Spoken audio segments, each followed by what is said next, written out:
Hi, my name is Terry Duran, and I'm a family nurse practitioner.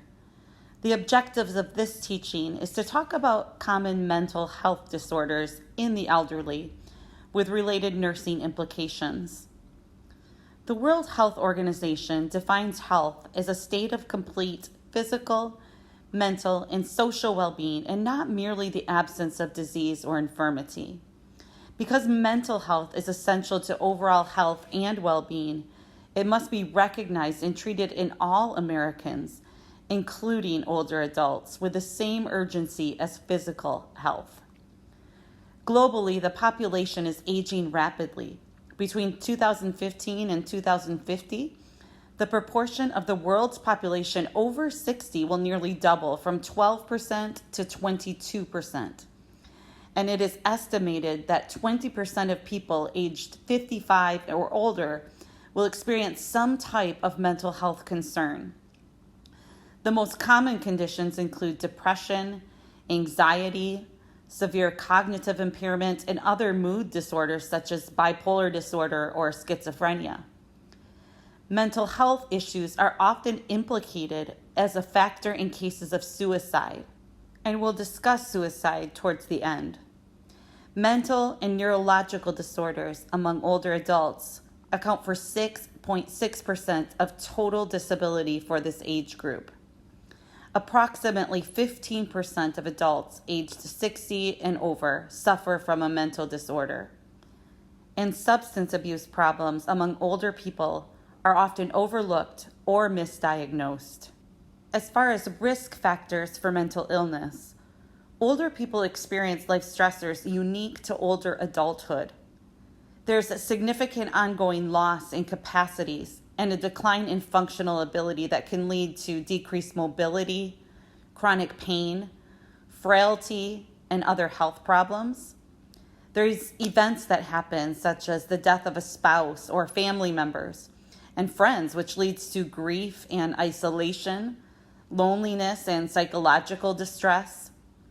There's a drop in socioeconomic status and productivity with retirement. People aren't making as much money as they used to, and they don't feel as productive as they used to. 1 in 6 older adults may experience elder abuse. This includes physical, verbal, psychological, financial, and sexual abuse, abandonment, neglect, and serious losses of dignity and respect that can have long-lasting psychological consequences. And there's also diagnostic challenges in older adults.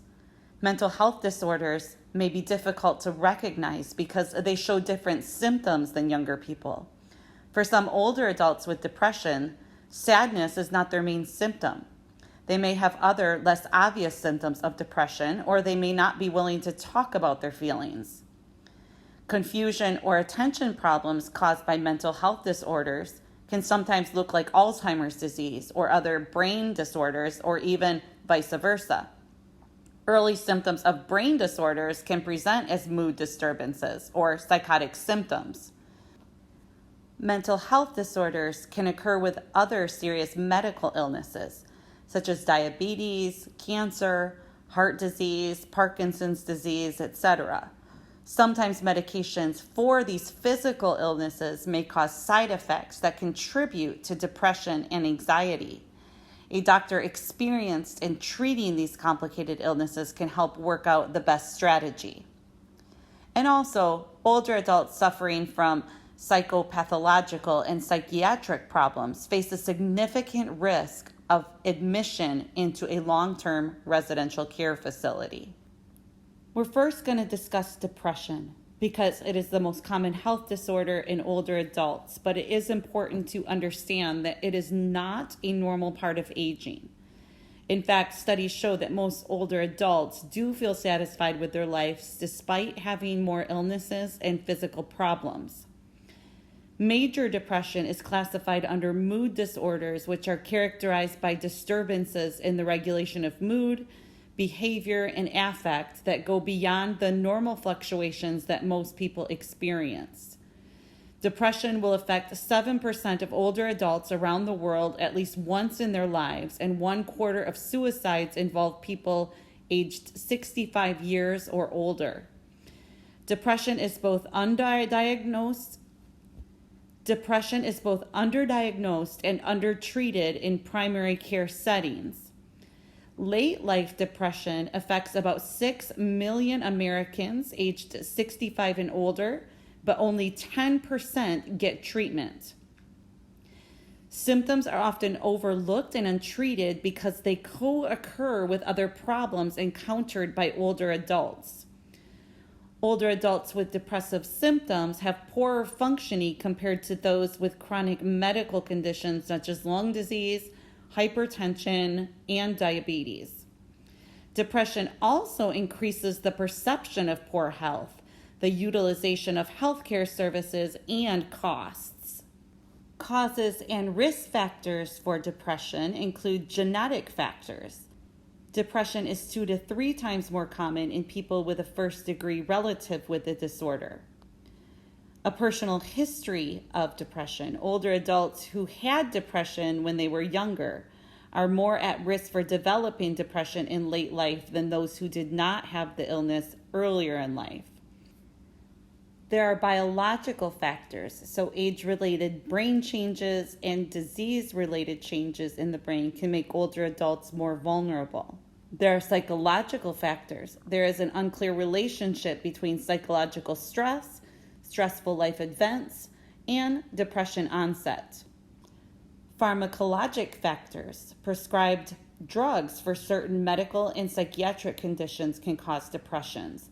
Some of these medications include antihypertensives, so blood pressure medications, psychotropics, medications used for Parkinson's disease, diabetic medications, steroids, chemotherapy agents. There's also stress, so the loss of a loved one, a difficult relationship, or any stressful situations may trigger depression. There's also something called vascular depression. For older adults who experience depression for the first time later in life, the depression may be related to changes that occur in the brain and body as a person ages. For example, older adults may suffer from restricted blood flow, a condition called ischemia. Over time, the blood vessels may stiffen and prevent blood flowing normally to a body's organs, including the brain. So the common symptoms of depression. There are many associated with depression, and some will vary depending on the individual. However, some of the most common symptoms are listed. So they include a persistent sad, anxious, or empty mood, feelings of hopelessness, guilt, worthlessness, or helplessness, irritability, restlessness, or having trouble sitting still, loss of interest in once pleasurable activities, decreased energy or fatigue, moving or talking more slowly, difficulty concentrating, remembering, or making decisions, difficulty sleeping, early morning awakening or oversleeping, eating more or less than usual, usually with unplanned weight gain or even weight loss, thoughts of death or suicide attempts, aches or pains, headaches, cramps, or digestive problems without a clear physical cause and or that do not ease with treatment, and frequent crying. As far as diagnosis, a full psychosocial assessment is performed upon admission to a long-term care facility. This is an evaluation of the individual's mental health and social well-being. And this is the key moment to recognize depression and intervene. There are several depression assessment tools that are widely used. The first one is called the PHQ-9, and this is the most widely used in general. This is a 9-item depression scale of the patient health questionnaire. It is one of the most validated tools in mental health and can be a powerful tool to assist clinicians with diagnosing depression and also monitoring the treatment response. A second one, which is for older adults, is the Geriatric Depression Scale, and this is a brief survey instrument that can be used to initially assess depression in older adults, but it should be used in conjunction with other assessment vehicles when evaluating for cognitive impairment. In a long-term care facility setting, the most important staff intervention is to make sure that all healthcare staff receive education and training on depression and how to recognize and treat it. Recognizing and adequately evaluating the symptoms of depression are indispensable aspects of healthcare monitoring for ensuring that older adults receive quality services and that their preferences and needs are met. Early diagnosis promotes early and optimal management. It's also important to protect the resident's right to autonomy. Autonomy is often used interchangeably with the experience of having choices and being in control. So a perceived lack of control is detrimental to physical and mental health. When nursing home residents feel that they have control over their activities, this has a positive influence on their health and just their general well-being. Provide for the residents' physical needs, assist with self-care and personal hygiene, and make sure they are getting enough to eat because all of those things can be affected by depression. Plan activities for times when the patient's energy levels peak. Assume an active role in initiating communication. This can be done by sharing observation of a resident's behavior, speaking slowly and allowing ample time for the resident to respond, encourage the resident to talk and write down feelings, and providing a structured routine that may include non-competitive activities. Avoid fake cheerfulness, but don't hesitate to laugh with the resident and point out the value of humor. Educate the resident about depression. Explain that depression can be eased by expressing feelings and engaging in pleasurable activities. Emphasize that there are effective methods available for relief of symptoms.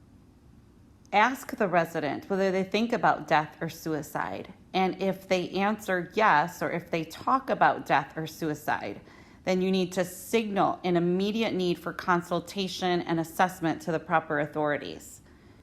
Stress the need for medication compliance and even review the side effects with the resident.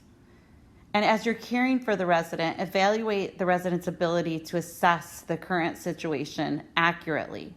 Evaluate the resident's ability to identify ineffective coping behaviors and consequences. Evaluate verbalization of awareness of their own coping abilities and of feelings of congruent with behavior. Meet their physiological needs as evidenced by the appropriate expression of feelings, identification of options, and the use of resources. And make sure that there are support systems available. Make sure that specific referrals have been made. And make sure that there are people responsible for actions to be taken. So basically be an advocate for the resident in the long-term care facility. And briefly, as far as treatment options for depression, the treatment choices will differ for each person, and sometimes multiple treatments must be tried to find one that works. Psychotherapy and medications are the big ones for the elderly. So psychotherapy, there are a number of evidence-based psychotherapeutic treatments for adults with major depressive disorder. One such one is called cognitive behavioral therapy. And really what the pandemic has taught us is that we can access many of these residents virtually at the long-term care facilities. Also, medications, studies have found that while antidepressants can be helpful in older adults, they may not always be as effective as in younger patients. So we need to be careful with those. The risk of side effects and potential reactions with other medicines also must be very carefully considered. For example, older antidepressants such as amitriptyline and imipramine can be sedating. They may cause confusion, or they might cause a sudden drop in blood pressure when a person stands up. So we need to be careful with those. But really another option that might be a little bit safer for the elderly is called electroconvulsive therapy. This can be highly effective treatment for depression. And there's also simulation techniques. There's something called transcranial magnetic simulation, and this is approved by the FDA for use in adults who have failed to respond to at least 4 different medications or have failed to respond to the electroconvulsive therapy. Anxiety and depression usually go hand in hand. So while anxiety is a natural, future-oriented emotional response to an anticipated danger, it can become problematic when the sensations of doom, dread, or panic become overwhelming and overly frequent. Anxiety is one of the most common psychiatric conditions later in life, and it's second to depression. But it only receives limited attention in long-term care settings such as nursing homes and really has limited research. The prevalence rates for anxiety disorders in long-term care settings range from 3.2% to 20%, compared with 1.4% to 17% in the community. This is particularly concerning given that when left untreated, anxiety can lead to a decline in an older person's ability to carry out daily tasks. It can lead to poorer health, and it can lead to decreased life satisfaction. Now, causes of anxiety in later life, again, are very distinct. So there's more worries about health and the future than there is the case with younger adults, with fewer worries related to work, finances, and relationships.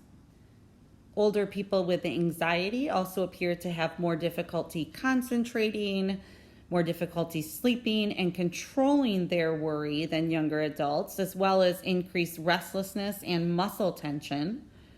Research suggests that specific phobias are one of the more common anxiety disorders among older adults, and I did find this interesting, with the elderly often reporting anxiety related to specific situations such as flying or being in an elevator and the natural environment such as storms and heights. And there is also a unique geriatric anxiety subtype of a fear of falling, which can impact significantly on older people's lives. The most common anxiety disorder among older adults is generalized anxiety disorder. This is characterized by excessive, long-lasting worry about many things. It is diagnosed when a person has had difficulty controlling their worry on more days than not for at least 6 months and has 3 or more of these related symptoms: feeling restless, nervous, or on edge, being easily tired out or fatigued, having trouble concentrating, being easily irritated, having tense muscles, or difficulty falling asleep or sleeping well. So diagnosis can be a little bit tricky because there's no specific assessment tools for anxiety. This would be hopefully caught during the psychosocial assessment, but it would involve a psychological evaluation. This involves discussing thoughts, feelings, and behavior to help pinpoint a diagnosis and check for related complication.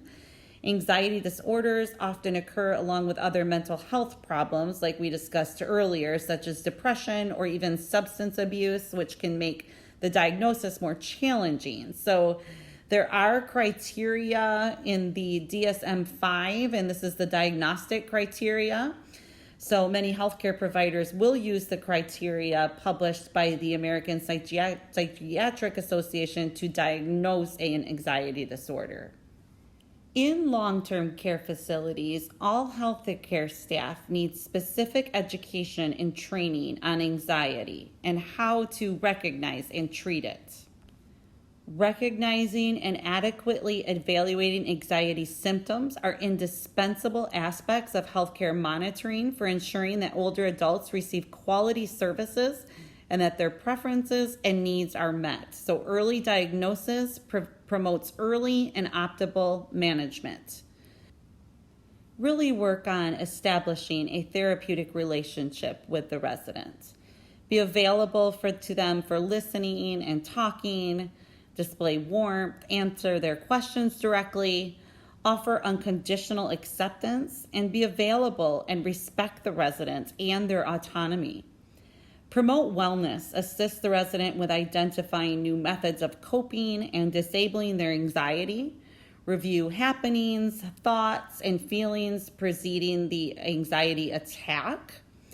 Watch and evaluate for increasing anxiety. So if you can catch it early, then you can intervene and facilitate modifying the client's behavior, maybe by changing the environment and the client's interaction with it to minimize the spread of anxiety. So like de-escalation techniques. Remain with the resident when levels of anxiety are high or during a panic attack. The resident's safety is the priority, and the anxiety should not be allowed to escalate if possible.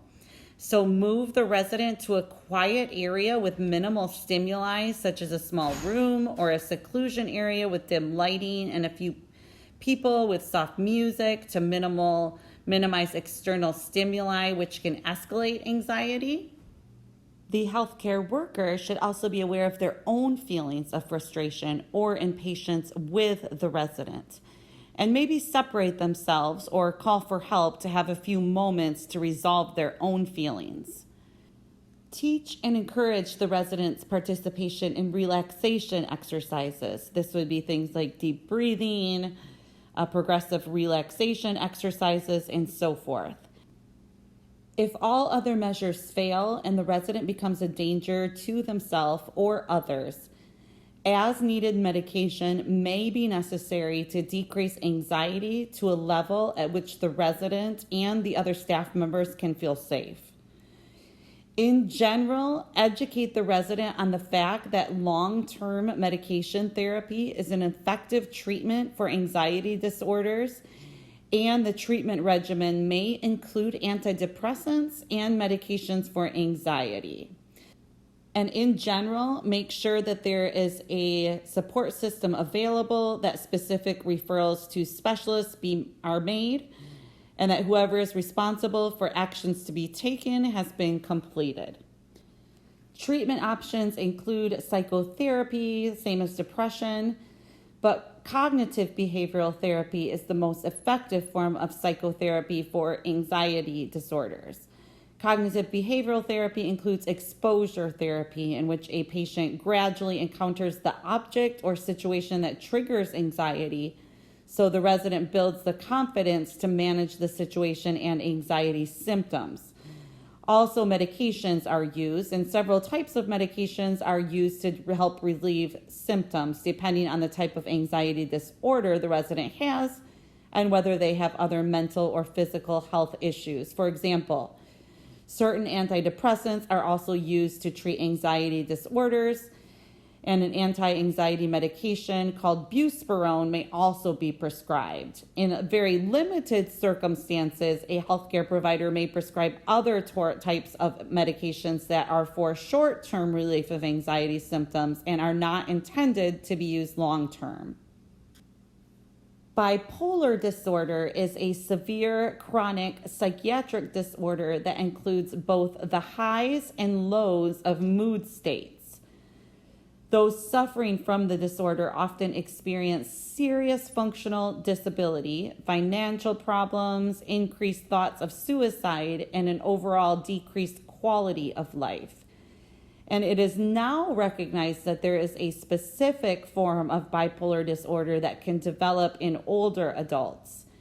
And in contrast to younger individuals with bipolar disorders, studies have determined that older adults are more likely to be hospitalized for manic symptoms and experience a greater degree of disability related to the depressive symptoms. Older adults are also more likely to be rapid cyclers, meaning that they experience 4 episodes of depression or mania over the course of a single year, making treatment a must. Bipolar disorder is not common at all in the elderly. Prevalence rates of late onset bipolar disorder are estimated to only be between 0.1% to 2.4%. Now, if this were to be compared to younger age groups, the prevalence is between 0.4 and 1%. However, it is thought that due to high rates of misdiagnosis, this is considered to be underestimated. In older population, those diagnosed with bipolar disorder are twice as likely to be women, while no significant differences in gender have been found in younger populations.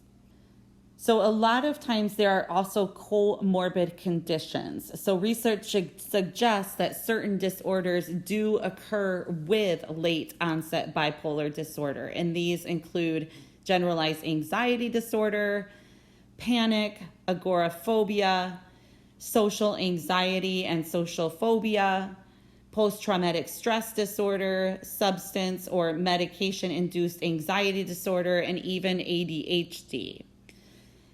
Causes, we're not really sure, but it could be genetic. So while it has been established that there is a genetic contribution to late onset bipolar disorder, it does not appear to be as strong as for the early onset type. And there's not really many studies on this.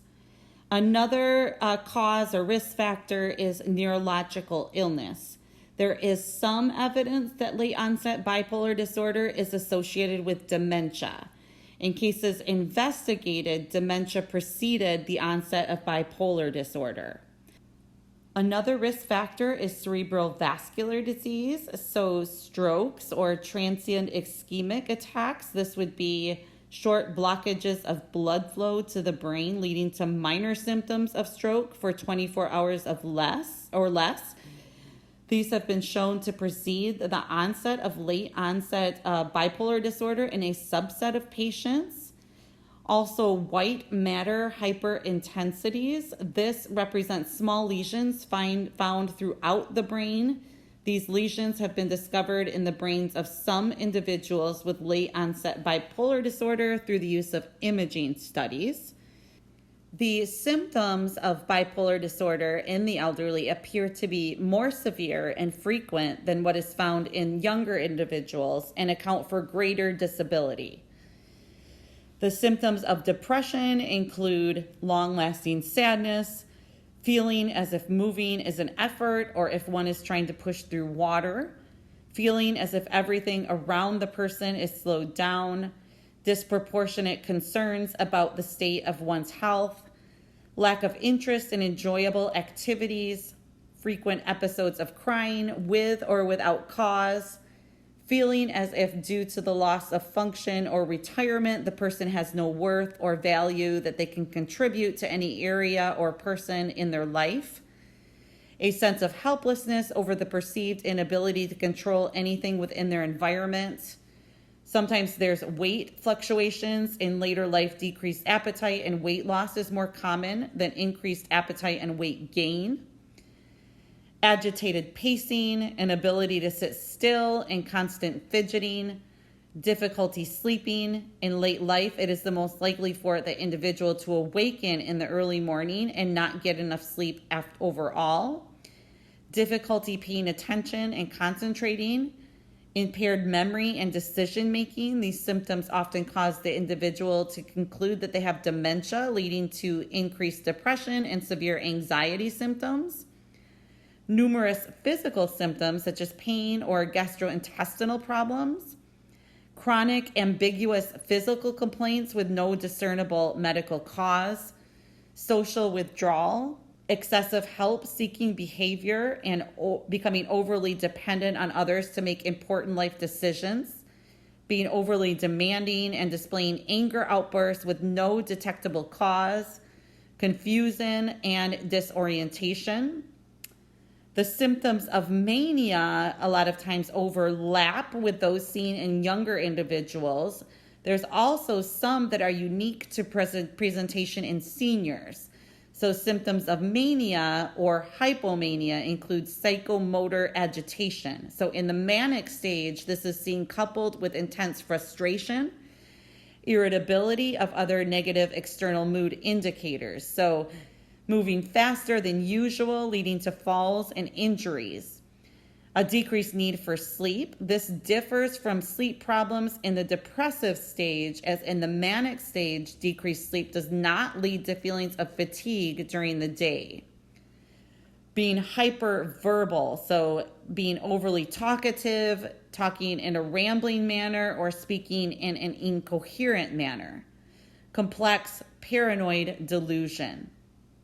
Now, complications can lead to malnutrition, increasing inability to tolerate physical pain, hypervigilance related to bodily functions and interpreting normal aches and pains as an indication of catastrophic illness, impaired cognitive functioning, for example, planning, memory, decision making, and problem solving, debilitating effects on the general ability to function normally in daily activities, increased use of medical health services, decreased use of behavioral health services, increased risk of morbidity and mortality due to complications of other illnesses, and a risk of suicide. If bipolar disorder is something that is suspected during the psychosocial assessment, they should be referred to a psychiatrist. A psychiatrist would be the one to confirm the diagnosis and management. The criteria for bipolar disorder, the psychiatrist would compare symptoms with the criteria for bipolar disorder and related disorders in the Diagnostic and Statistical Manual of Mental Health Disorders, and this is published by the American Psychiatric Association. In the long-term care setting, all healthcare staff need specific education and training on bipolar disorder and how to recognize and treat it. Recognizing and adequately evaluating bipolar disorder symptoms are indispensable aspects of healthcare monitoring for ensuring that older adults receive quality services and that their preferences and needs are met. So early diagnosis promotes early and optimal management.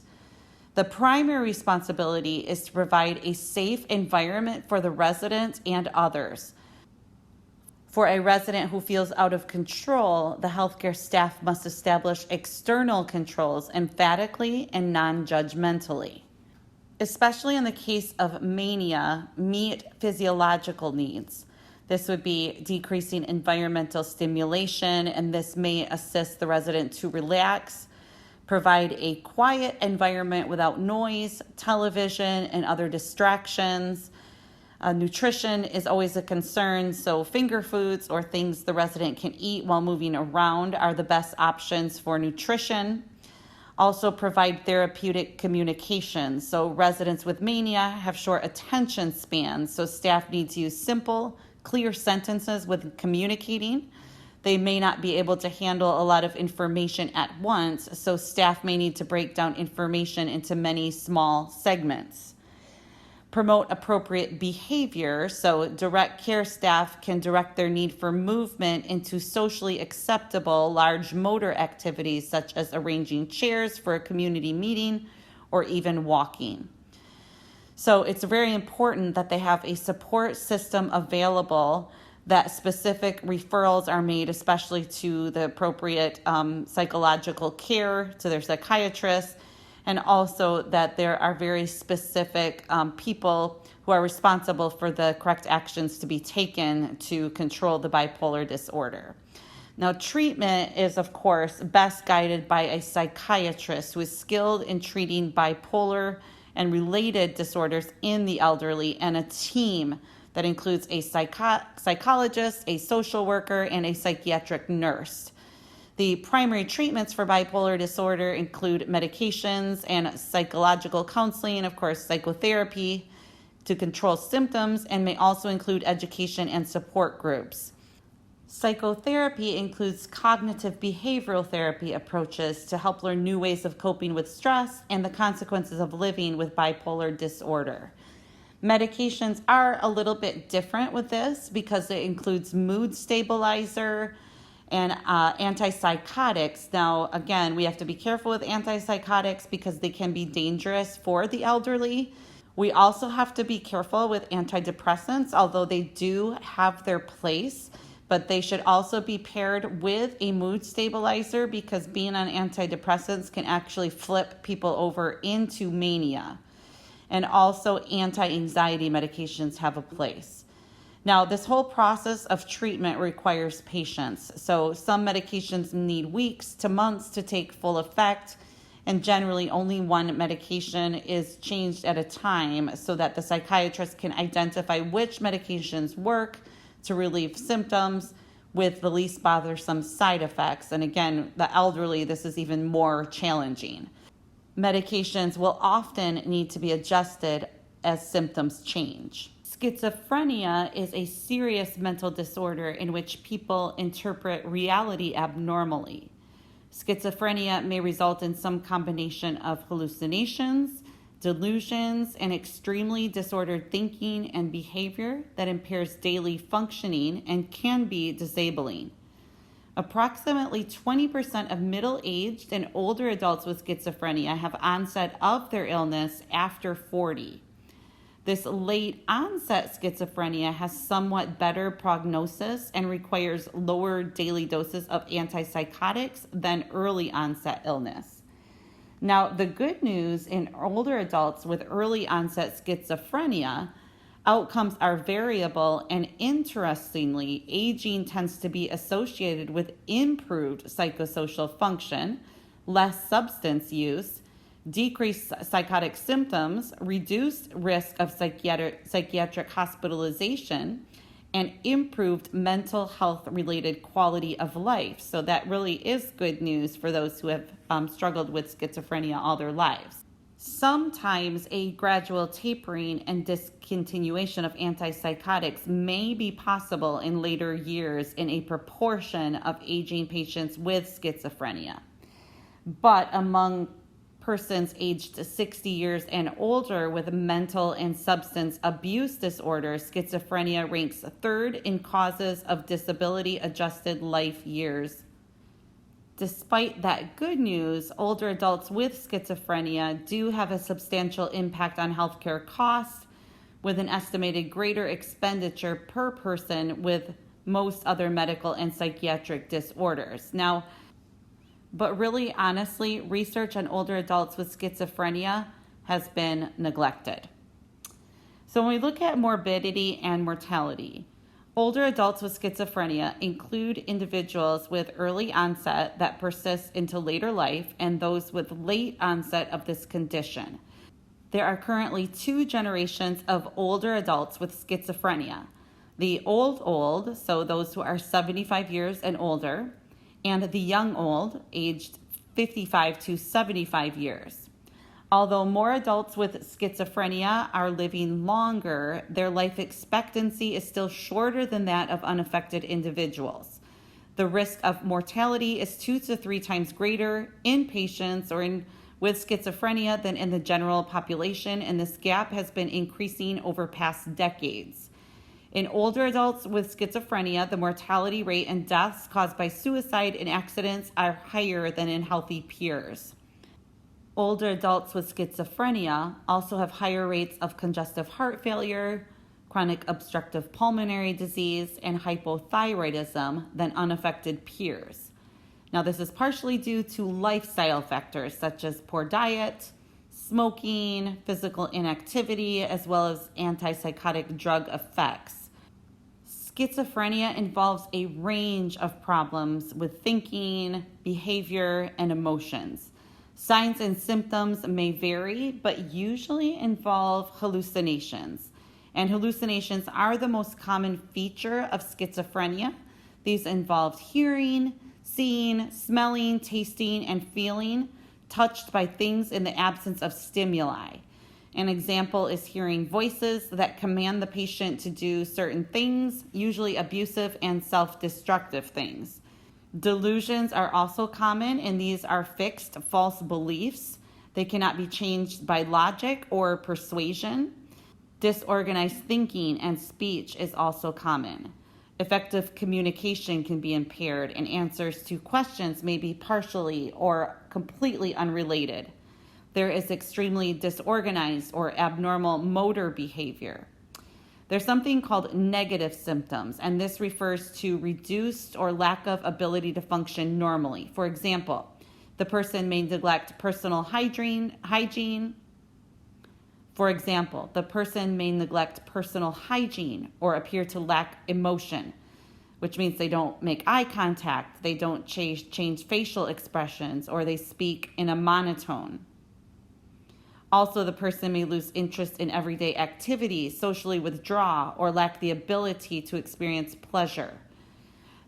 Also, cognitive deficits are a fundamental feature of schizophrenia. They are observed across the lifespan of affected individuals and are among the strongest predictors of functional disability. Cognitive symptoms reflect the patient's abnormal thinking, poor decision-making skills, poor problem-solving skills, and the ability to communicate. Thought disorder is characterized by confused thinking and speech. So there can be incoherent ramblings, loose association, word salad, and wandering. Bizarre behavior can include childlike silliness, laughing or giggling, agitation, inappropriate appearance, hygiene, and conduct. Now, differentiating between schizophrenia and Alzheimer's disease with psychosis in older adults can sometimes be difficult, but there are distinguishing features which will be discussed later. Risk factors of schizophrenia. Although the precise cause of schizophrenia isn't known, certain factors seem to increase the risk of developing or triggering schizophrenia. This includes a family history of schizophrenia, some pregnancy and birth complications such as malnutrition or exposure to toxins or viruses may impact brain development, and taking mind-altering, so psychoactive or psychotropic drugs during the teen years and young adulthood. Now, there are complications because left untreated, schizophrenia can result in severe problems that affect every area of life. Complications that schizophrenia may cause or be associated with include suicide, suicide attempts and thoughts of suicide, anxiety disorders and obsessive compulsive disorder, depression, abuse of alcohol and other drugs, including nicotine, inability to work or attend school, financial problems and homelessness, social isolation, health and medical problems, and being victimized. Now, the diagnosis of schizophrenia involves ruling out other mental health disorders and determining that symptoms are not due to substance abuse, medication, or another medical condition. The diagnosis will be made by a psychiatrist using the DSM-5 diagnostic criteria published by the American Psychiatric Association. In a long-term care facility, all healthcare staff need specific education and training on schizophrenia and how it is treated. Note characteristic signs and symptoms of schizophrenia, such as speech abnormalities, thought distortions, and poor social interactions. Establish trust and rapport. Don't tease or joke with patients. Expect that the patient is going to put you through rigorous testing periods. Introduce yourself and explain your purpose. Don't touch the resident without telling him or her first what you're going to do. Use an accepting, consistent approach. Short, repeated contacts are best until trust has been established. Language should be clear and unambiguous. Maintain a sense of hope for possible improvement and convey this to the patient. Maximize the level of functioning of the resident. Assess the resident's ability to carry out activities of daily living. Maximize the level of functioning. Avoid promoting dependence by doing only what the resident can't do for himself. Reward positive behavior and work with the resident to increase the resident's personal sense of responsibility in improving functioning. Promote social skills. Provide support in assisting them to learn social skills. Ensure safety. Maintain a safe environment with minimal stimulation. Ensure adequate nutrition. Monitor the resident's nutritional status, and if the resident thinks his food is poisoned, let them fix his own food if that is even possible. Engage the resident in reality-oriented activities that involve human contact. Deal with hallucinations by presenting reality. Explore the content of hallucinations, but avoid arguing about the hallucinations. Tell them that you do not see, hear, smell, or feel it, but explain that you know that these hallucinations are real to them. Promote compliance and monitor drug therapy. Administer prescribed drugs and encourage the patient to comply. Encourage family involvement. Involve family in resident treatment and teach members to recognize impending relapse, so nervousness, insomnia, decreased ability to concentrate, and suggest ways in how families can help manage symptoms even in the long-term setting. You are the eyes and ears of the healthcare team. You can evaluate the effectiveness of drug therapy, so the absence of acute episodes and psychotic symptoms. Also evaluate compliance to health instruction, so taking medications, showing independence in activities, and involvement in social functions. And you are the one who can help the healthcare team evaluate the level of the residents' functioning, their ability to engage in social interactions, the residents' mental status, their orientation to reality. And finally, you are really an advocate for the resident. What support system is available, what referrals have been made, and who is responsible for actions to be taken. Schizophrenia requires lifelong treatment, even when symptoms have subsided. Treatment with medications and psychosocial therapy can help manage the conditions, but in some situations, hospitalization may be needed.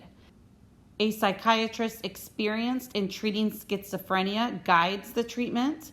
The treatment team also includes a psychologist, social worker, psychiatric nurse, and possibly a case manager to coordinate care.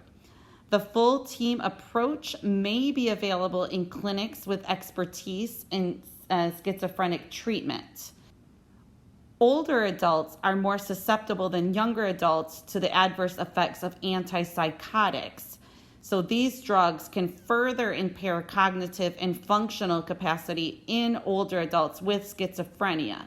So really, there's one called risperidone, and that is the first medication that is recommended for treatment as far as medicines in this population. Psychotherapy includes cognitive behavioral therapy, as with other mental health disorders, and this is used to resolve problems with social relatedness, symptoms, and mood. Substance abuse disorder can be defined as the excessive use of psychoactive drugs such as alcohol, pain medications, or illegal drugs. It can lead to physical, social, or emotional harm. While illicit drug use typically declines after young adulthood, nearly 1 million adults aged 65 and older live with a substance use disorder, as reported in 2018 data. Chronic health conditions tend to develop as part of aging, and older adults are often prescribed more medicines than other age group, leading to a higher rate of exposure to potentially addictive medications. According to the National Institute on Alcohol Abuse and Alcoholism, substance abuse affects about 17% of adults over the age of 60. The most common forms of addiction in this age group are alcohol and prescription drug abuse. While some of these individuals have had substance abuse problems for many years, others develop their addiction late in life. Now, causes and risks. For those that develop addictions later in life, health-related problems and life-changing events are usually the catalysts. So some factors that often contribute are retirement, death of a loved one, financial stressors, and health decline. In some cases, addiction is the direct result of being prescribed medication that they become dependent upon. So this would be benzodiazepines as well as opiates are the most common types of addictive medicines prescribed to seniors. Individuals over the age of 65 have a significantly harder time metabolizing substances such like drugs and alcohol. So the effects of addiction can be much worse and lead to more significant health problems sooner than they would in younger people. Other risks could include accidental misuse of prescription drugs and a possible worsening of existing mental health issues. I put this under other substance abuse because I wanted to mention it, and this is nicotine. The Centers for Disease Control and Prevention reports that about 8 of every 100 adults aged 65 and older smoked cigarettes, increasing the risk for heart disease and cancer. Substance abuse disorder deserves a whole nother teaching, so I'm approaching it generally. But I do want to discuss the symptoms of alcohol abuse disorder separately. So alcohol abuse disorder can be mild, moderate, or severe based on the number of symptoms that are experienced. So signs and symptoms may include being unable to limit the amount of alcohol that is consumed, wanting to cut down on how much is consumed or making unsuccessful attempts to do so, spending a lot of time drinking, getting alcohol, or recovering from alcohol, feeling a strong craving or urge to drink alcohol, failing to fulfill major obligations due to repeated alcohol use, continuing to drink alcohol even though it's causing physical, social, or interpersonal problems, giving up or reducing social and work activities and hobbies, using alcohol in situations where it's not appropriate, developing a tolerance to alcohol where more is needed to feel its effect or having a reduced effect from the same amount, experiencing withdrawal symptoms such as nausea, sweating, or shaking when alcohol is not consumed, or drinking to avoid these symptoms. Now, as far as general symptoms of drug abuse, feeling that one has to use the drug regularly, daily, or even several times a day, having intense urges for the drug that block out any other thoughts, over time needing more of the drug to get the same effect, taking larger amounts of the drug over a longer period of time than intended, making certain that a supply of the drug is maintained, spending money on the drug even though it can't be afforded, cutting back on social or recreational activities because of drug use, continuing to use the drug even though they know it's causing problems in their life and because or even causing them physical or psychological harm, doing things to get the drug that they normally wouldn't do, such as stealing, driving, or doing other risky activities when they're under the influence of the drug, spending a good deal of time getting the drug, using the drug, or recovering from the effects of the drug, failing in the attempts to stop using the drug, and experiencing withdrawal symptoms when they attempt to stop using the drug. So the main ones that are prescription are the opioid painkillers. Opioids are narcotic, pain-killing drugs produced from opium that are made synthetically. This class of drugs includes, among others, heroin, morphine, codeine, methadone, and oxycodone. Sometimes called the opioid epidemic, addiction to opioid prescription pain medication has reached an alarming rate across the United States. Some people who've been using opioids over a long period of time may need physician-prescribed temporary or long-term drug substitution during treatment.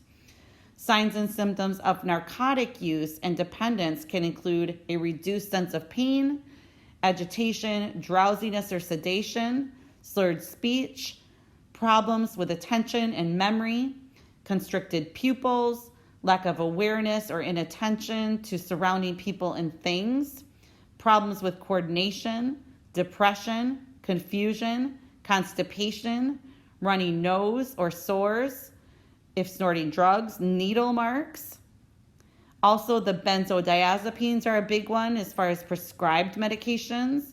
Examples include sedatives such as diazepam, alprazolam or Xanax. A lot of people will refer to it as Xanax.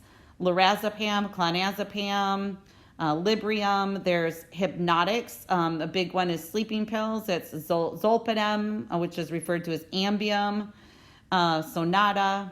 Signs and symptoms of recent use can include drowsiness, slurred speech, lack of coordination, irritability or changes in mood, problems concentrating or thinking clearly, memory problems, involuntary eye movements, lack of inhibition, slowed breathing or reduced pressure, falls or accidents, and dizziness. So the issue is upon admission to the long-term care facility, a psychosocial assessment is performed in which any active substance abuse disorder should be identified, because if there is an active addiction, the senior should be hospitalized for treatment before they are admitted, because otherwise they could go through withdrawals. So all healthcare staff need specific education and training on substance abuse disorders and how to recognize and treat it, especially because withdrawal can be dangerous in a lot of these situations, and they really need to be hospitalized to go through those symptoms because they can be life-threatening. Recognizing and evaluating these symptoms are indispensable for healthcare monitoring and ensuring that these older adults receive quality services and that their needs are met. So early diagnosis promotes early and optimal management. Always convey an attitude of acceptance, separating the individual from the unacceptable behavior. Answer questions honestly and provide factual information. Keep your word when agreements are made. This creates trust, which is the basis of a therapeutic relationship. And always remain non-judgmental. Be alert to changes in behavior such as restlessness or increased tension. Maintain a firm expectation that the patient attend recovery support and therapy groups regularly if they are offered at the facility. Attendance is related to admitting the need for help, to working with denial, and for maintenance of a long-term drug-free existence. Encourage and support the resident taking responsibility for their own recovery and for development of alternative behaviors to drug urge and use. Review the facility rules and expectations, especially if they are breached. Having information provides the resident the opportunity to cooperate and gives them a sense of control and a sense of success. Be aware of staff attitudes, feelings, and even enabling behaviors. Encourage the verbalization of feelings, fears, and anxieties. It may help the resident to begin to come to terms with long unresolved issues. Encourage the resident to participate in facility activities, especially those that are related to recovery. So maybe there's a social activity with a support group. Encourage involvement with self-help associations, Alcoholics or Narcotics Anonymous. Put residents in direct contact with the support system necessary for managing sobriety and a drug-free life. Many of them are now available virtually. The facility may be able to provide technology to make that possible. Provide a safe, non-threatening environment. This encourages the resident to talk freely without fear of judgment. Assist the resident to learn ways to enhance health and to structure healthy diversion from drug use. So maintaining a balanced diet, getting rest, exercise. And there's other techniques. Assist the resident in a self-examination, a spirituality, faith. Assess their mental status and note the presence of other psychiatric disorders. Many patients use substances in an attempt to obtain relief from depression or anxiety, which may predate use and may be the result of substance use. Spend time with the resident. Failure and lack of self-esteem have been problems for this resident who needs to learn to accept themselves as an individual with positive attributes. Ask the resident to list and review past accomplishments and positive happenings. There are things in everyone's life that have been successful. Often when self-esteem is low, it is difficult to remember these successes or to view them as successes. And finally, a long-term care facility equipped to handle residents with substance abuse disorders should have clear policies and procedures about the use of alcohol and drugs on the premises And these policies need to be communicated to residents and families on admission. The rules need to balance choice and safety. Policies and procedures should also detail what will happen if a resident is caught using or hiding drugs and what sanctions apply to visitors and staff who give abusable substances to residents. Most facilities and practitioners without addiction treatment knowledge and experience should seek outside expertise. There should be at least several staff members that are certified to work with individuals battling addiction.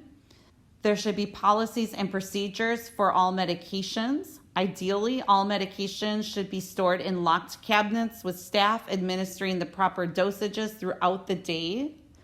Now, it is rare for a facility to offer on-site counseling, but an off-site practitioner or a virtual counseling resource can be helpful when individuals feel as though they're struggling with their addiction.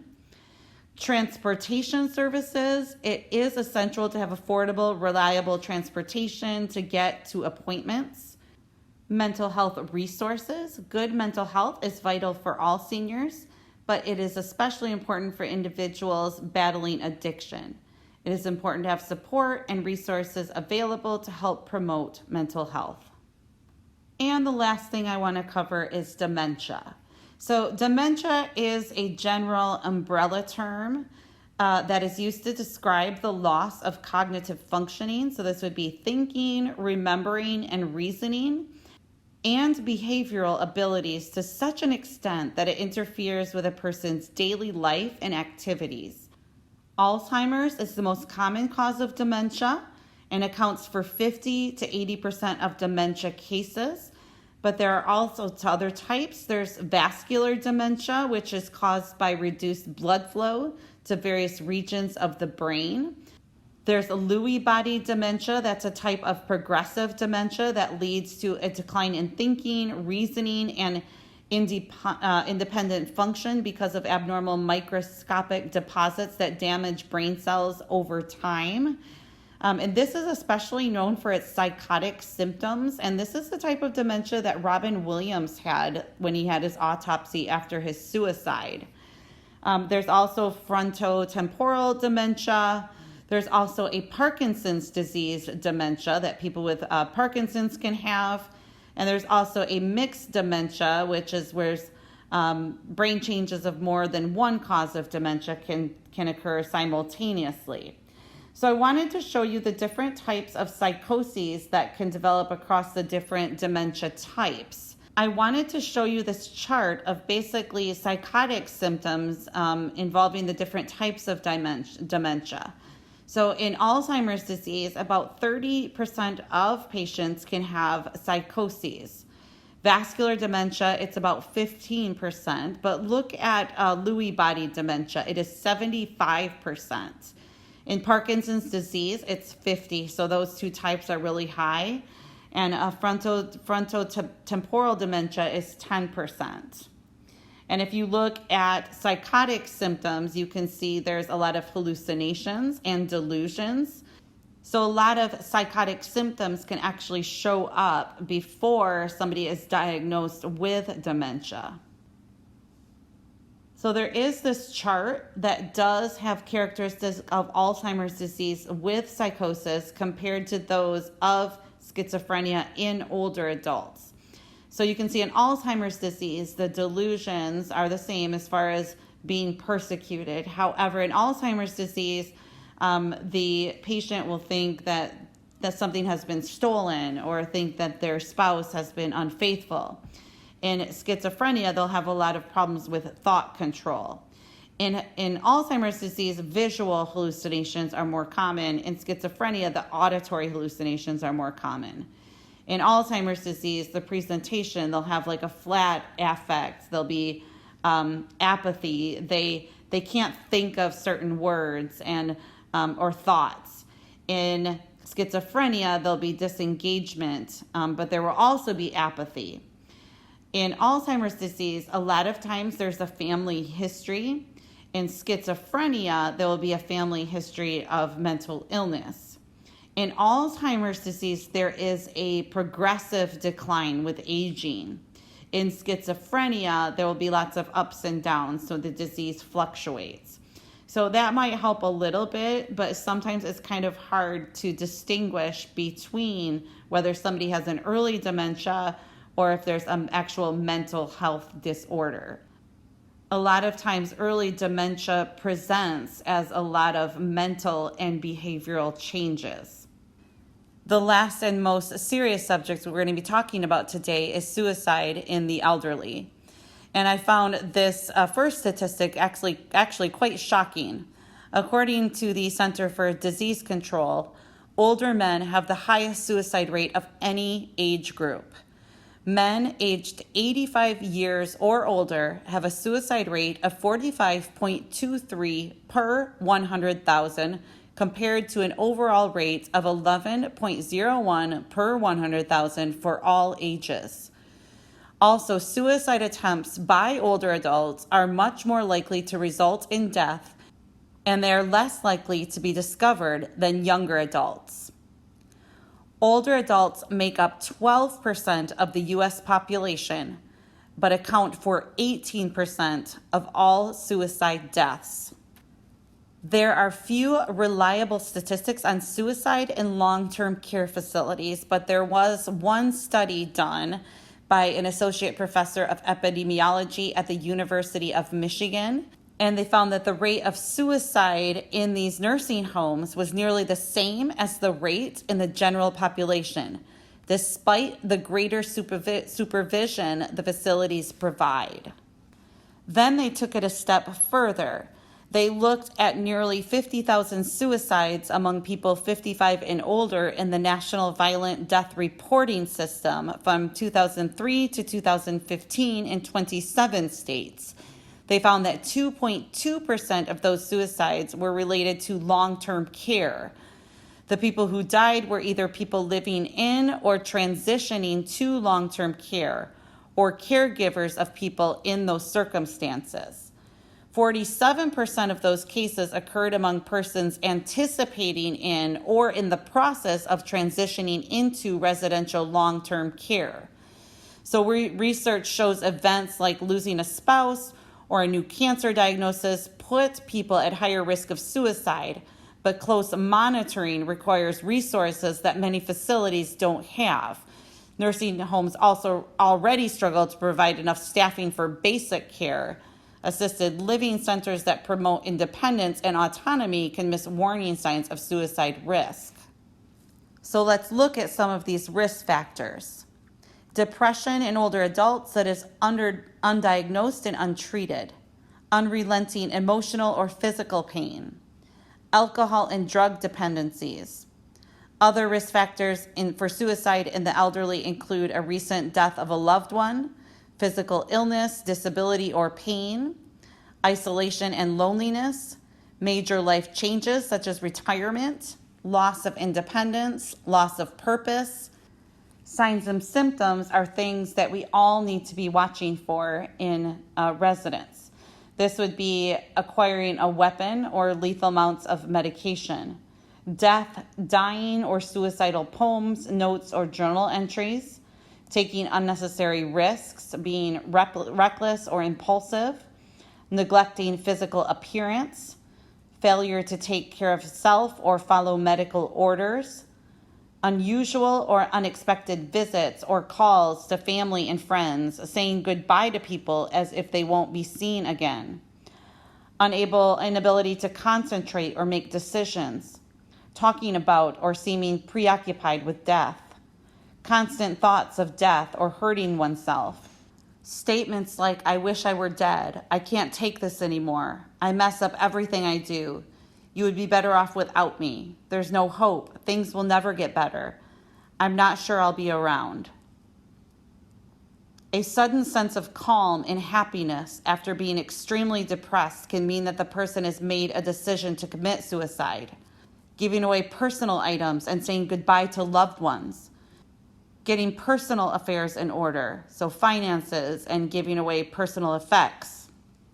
There are some misconceptions that are responsible for our lack of awareness and understanding about suicide in the elderly. Older adults, as well as family and friends, often believe that depression is a normal part of aging.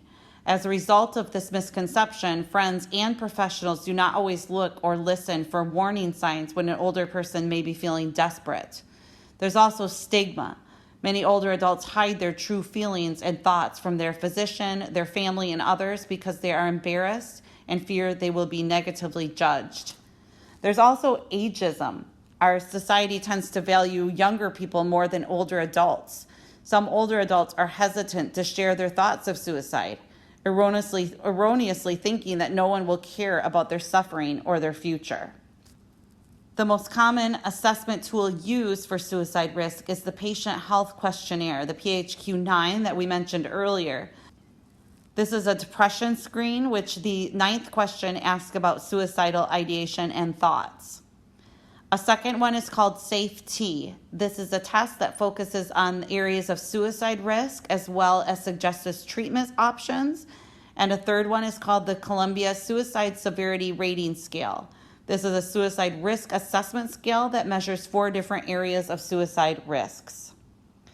Now, in the long-term care facilities, we want people to stay with the patient or call another employee. In a long-term care facility setting, it is very important that all healthcare staff have specific education and training on suicide risk and how to recognize and intervene. Stay with the resident or call another employee or family member to stay with the resident and alert the nurse that they're experiencing suicidal ideation. Suicide is an impulsive act with little or no warning. Provide a safe environment and remove any potentially harmful objects that the resident could use for self-destructive purposes. Arrange for the family to stay with the resident, or a hospitalization is considered if no one is available, especially if the person is highly suicidal.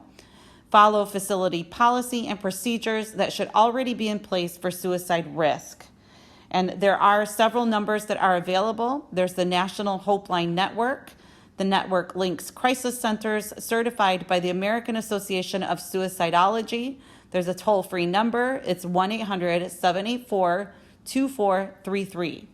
Each call is quickly transferred to a participating crisis center nearest to the caller's location. The website is www.hopeline.com.